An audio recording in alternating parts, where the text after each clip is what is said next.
Best of আমরা শেষবার যখন আপনার সাথে কথা বলি তখন আমরা জুলাই যোদ্ধাদের একটা বিশাল অংশের মানে বিরাগভাজন হওয়ার কথা বলছিলেন বিএনপির তরফ থেকে। এই প্রসঙ্গে একটা তথ্য দেই, সেটা হচ্ছে যে আজকেই এসছে গণমাধ্যমে যে নেপালে শ্রমমন্ত্রী তাকে বরখাস্ত করা হয়েছে তার স্ত্রীকে স্বাস্থ্য বিমা বোর্ডে নিয়োগ দেওয়ার জন্য। খুব বেশি দূরের দেশ না, আবার সুশাসন এবং অর্থনৈতিক অবস্থা বিবেচনা করলে আমাদের কাছাকাছি অবস্থান আছে, আর ভৌগোলিক অবস্থান তো আছে। নেপালে অনেক কিছু সম্ভব হচ্ছে, আমাদের দেশে কেন হচ্ছে না? আপনি নেপোটিজমের কথাও মানে বলছিলেন, আবার এই প্রসঙ্গে ক্রিকেট বোর্ডের ইস্যু আছে, তো আসলে কি ইঙ্গিত দিচ্ছে?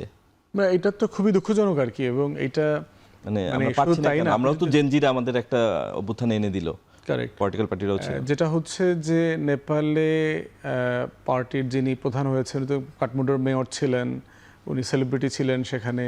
এবং শুধু তাই না, আমি নেপালের ক্যাবিনেটের টিম দেখছিলাম, অলমোস্ট সবাই বিদেশে পড়াশোনা করা এবং বয়সে ভেরি ইয়াং প্রফেশনাল, এবং কারোই বস্তি থেকে চাঁদাবাজ হয়ে এমপি হওয়ার এই রুটে তা কেউ আসে নাই। সবাই লেখাপড়া দেশে বিদেশে করে প্রফেশনাল জায়গা থেকে পলিটিক্সে আসছে। তো সেই জায়গাটাতে এসে হিস্টোরিক ট্রান্সফরমেশন বলতেই হবে নেপাল যেটা করে ফেলেছে। তারা সফল হবে কিনা, কারণ ইউজুয়ালি নেপালের সরকার খুবই অস্থিতিশীল হয়। গত 13-14 বছরে আমরা প্রায় 17টা সরকার দেখলাম, কেউই 2 বছর 2.5 বছরের বেশি থাকতে পারে না। বাট সোফার যেগুলো করছে সেগুলো দেখলাম নেপালে খুব পপুলার ডিসিশন। এখন রাষ্ট্র কতটুকু চালাতে পারবে সেলিব্রিটি জায়গা থেকে, আমরা ইউক্রেনে দেখেছি যে একজন কমেডিয়ানকে এনে জেলেন্সকে প্রেসিডেন্ট বানানো হয়েছে, এবং এটার সাথে সিআইয়ের ইনভলভমেন্টও ছিল, পরে আমরা জানতে পেরেছি। কিন্তু গভর্নেন্সে কিন্তু সে সফল হয়নি। তো এই জন্য হচ্ছে যে এটা এখনও ইয়েট টু সি, মানে সে আসলে গভর্নেন্সে কতটুকু সফল হবে। বাংলাদেশ ক্রিকেট বোর্ডে যেটা বিএনপি করেছে এটা মানে খুবই দুঃখজনক এবং লজ্জাজনক অনেকগুলো কারণে। বুলবুল ভাই আমাদের ক্রিকেট হিস্ট্রিতে সবচেয়ে সম্মানিত ক্রিকেটার, যাদেরকে ভদ্র সম্মানিত এবং কোনো বদনাম নাই এমন ক্রিকেটারদের একজন, যিনি অস্ট্রেলিয়া থেকে ওখানে কিন্তু সে আইসিসিতে বড় জবে ছিলেন, সেটা ছেড়ে বিনা পয়সায় বাংলাদেশে গতর খাটতে আসছেন। সে কিন্তু কোনো বেতন নেয় না, বিনা পয়সায় কাজ করতেছে। সেরকম একটা মানুষকে আপনার কেন এই রাতের বেলা চট দখলের মতো করে বিসিবি দখল করতে হবে? কাকে দিয়ে দখল করলেন? যাদেরকে দিচ্ছেন এই মানুষগুলো সবাই খারাপ লোক তাও কিন্তু না, কিন্তু প্রত্যেককে জাতীয়ভাবে এখন ভিলেন বানায় দিলেন। এই প্রত্যেকটা মানুষ কিন্তু কোনো না কোনো ফর্মে কিন্তু একটা প্রফেশনাল ইন্টিগ্রিটির জায়গা ছিল, কিন্তু এই প্রত্যেকটা লোককে নেপোকিস্টদের মতো এখন আমাদেরকে ক্রিমিনাল গ্যাংস্টার বানায় দিলেন, যে একটা বিএনপি ফ্যামিলি গ্যাংস্টার ওখানে নিয়ে বসায় দিচ্ছে, এবং তাদেরকে সবাইকে আগামী দিনের গণ অভ্যুত্থানের শত্রু বানায় দিচ্ছেন, যেটা কোনোভাবে কাম্য ছিল না, প্রয়োজন ছিল না। ধন্যবাদ বেস্ট অফ, আমরা পয়েন্টটা ধরতে পেরেছি। রেজাল্ট করুন, আপনার কিছু কাউন্টার দেওয়ার ছিল যদি? না, আমি ফুয়াদের কথা বলবো যে মনে হয় কালকে আরেকটা গণ অভ্যুত্থান আসতেছে, ধন্যবাদ, আসুক, আমরা দেখি। এবং বাংলাদেশের অভিশাপ হলো নিরপেক্ষতা। আমরা নিরপেক্ষতা 111 সরকারে দেখছি, 18 মাসে দেখছি। আমার তো নিরপেক্ষতার নামে একটা গুপ্ত সংগঠনকে বা আমার নিজের পছন্দের সংগঠনকে ফ্যাসিলিটেট করা দরকার নেই। আমার যেটা দরকার, সমস্ত জায়গায় দলীয় লোক বসায় ফেলেন। এটা পৃথিবীর কোন দেশে নির্বাচিত সরকার নির্বাচনের পরে বিরোধী দল থেকে লোকজন এনে বিভিন্ন গুরুত্বপূর্ণ পদে বসায়? একটা জায়গা দেখান তো।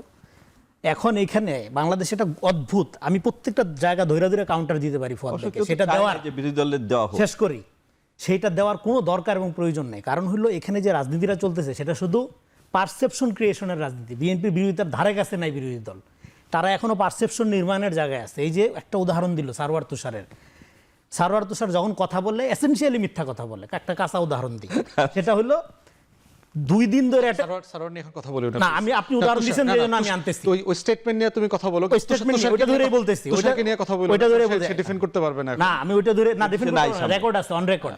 সেটা হলো স্থানীয় সরকার নির্বাচন অধ্যাদেশ নিয়ে 2টা শোতে একই আর্গুমেন্ট আমরা করলাম ধরে ধরে, 2টা শোতে সে কাঁচা মিছা কথা বললো। কি সেটা ছিল পয়েন্টটা, যে বিএনপি এই আইনটা এমনভাবে করছে যাতে করে সে যাকে খুশি যখন খুশি দলীয় সিদ্ধান্তে বরখাস্ত দিয়ে দিতে পারে। পরে দেখা গেল আইনটা হইল কি, স্থানীয় সরকার নির্বাচনে দলীয় প্রতীকই থাকবে না। এখন পয়েন্টে আসেন, যেই নির্বাচনে দলীয় প্রতীক থাকবে না, মানে দলীয় লোকই থাকবে না, সেখানে দল কিভাবে যাকে খুশি তাকে বহিষ্কার করে দিতে পারে দলের লোক হিসাবে?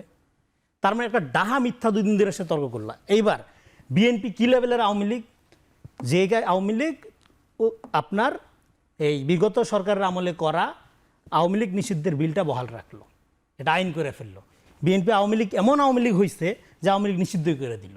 ফলে এই যে র্যাটোরিক্সের মধ্যে দিয়ে রাজনীতি করা এবং ডিফেম করা, একটা দলকে ডিফেম করা যখন যার পলিটিক্স বুঝতে হবে তার কোনো বড় পলিটিক্স নাই। ফলে এর মধ্যে দিয়ে রাজনীতি হবে না। আপনাকে রিয়েলি কর্মসূচিতে যাইতে হবে।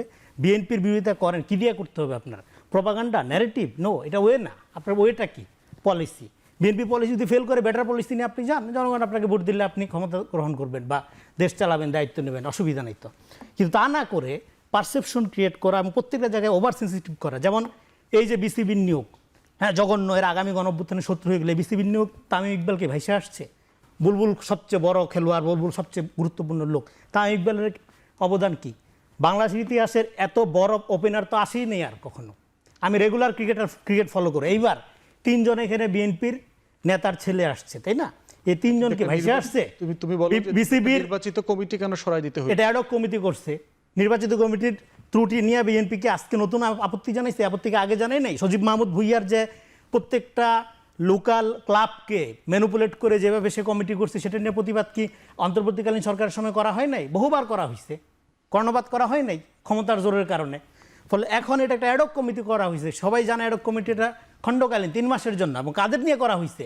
বিসিবির নিয়ম হইল, ইভেন আওয়ামী লীগের আমলেও বিসিবিতে এমন কোনো লোক কি কমিটিতে ঢুকতে পারছে যাদের ক্লাব সংশ্লিষ্টতা নাই, খেলার সাথে সম্পর্ক নাই, ক্লাবের মধ্যে ওনারশিপ নাই?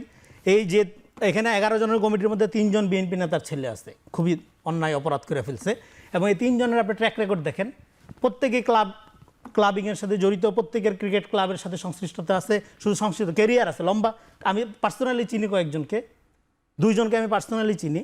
তো পরে আরেক চেক করে প্রত্যেকেরই যে ক্রাইটেরিয়া বিসিবি, স্বার্থের দ্বন্দ্ব যেন তৈরি না হয়, সে কারণে তো দূরে থাকলে অসুবিধা কি ছিল? যদি এটা তো অ্যাডহক কমিটি ভাই, আপনার নির্বাচন হবে, নির্বাচন হলে যাকে এদের সুযোগ আছে নির্বাচন করার, নির্বাচন করে অ্যাডহক কমিটি, এটা 3 মাসের কমিটি, তারপরে নির্বাচন হবে। নির্বাচন করার জন্য বিসিবির ক্রাইটেরিয়া অনুযায়ী, বিসিবির সংবিধান অনুযায়ী যার সুযোগ আছে, আপনার যদি থাকে আপনি নির্বাচন করতে পারবেন, কোনো সমস্যা নেই তো, নির্বাচন তো হবে। ফলে এইটাকেই বিসিবি দখলের একটা চূড়ান্ত প্লট।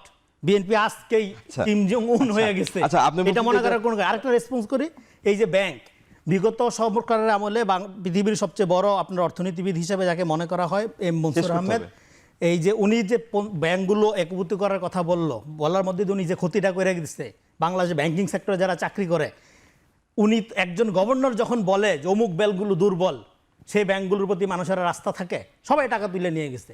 সেই ব্যাংক পরে কিন্তু উনি ঠিকই টাকা বরাদ্দ করছে, কিন্তু ততক্ষণে রুগী মইরা ফিট, ধন্যবাদ, সুবিধা করা যায় না। ফলে উনি যে ক্ষতিটা করে গেছিল, সেই ক্ষতিটা এখন যারা দায়িত্বে আছে তাদেরকে তো পূরণ করতে হবে।